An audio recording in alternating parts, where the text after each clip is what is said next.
ଦେଖିପାରୁଥିବେ ମୁଁ ଏବେ ଆସିଛି ଆମ ଧାନ ବିଲକୁ।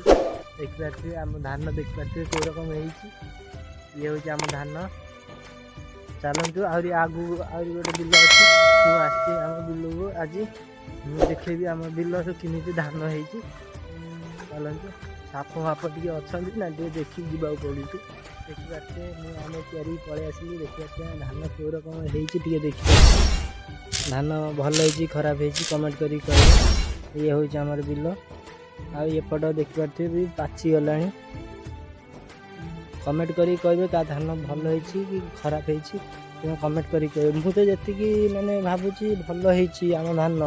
ସବୁ ବର୍ଷ ଠାରୁ ଏ ବର୍ଷ ଆମର ଧାନଟା ଟିକେ ଭଲ ହେଇଛି।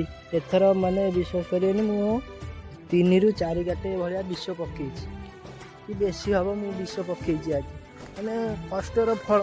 ଏ ଦେଖିପାରୁଥିବେ ଇଏ ହେଉଛି କଷ୍ଟର ଫଳ। କଷ୍ଟର କରିଥିବାର ମୋର ଫଳ ମିଳିଯାଇଛି। ଯଦି ଏଭଳିଆ ମୋର ଭଲ ଭଲ ଭିଡ଼ିଓ ଦେଖିବାକୁ ଚାହୁଁଛନ୍ତି, ଲାଇକ୍ କରିବେ, କମେଣ୍ଟ କରିବେ, ସବସ୍କ୍ରାଇବ୍ କରିବେ।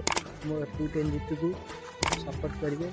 ଲାଇକ୍, ସବସ୍କ୍ରାଇବ୍, ଜୟ ଜଗନ୍ନାଥ।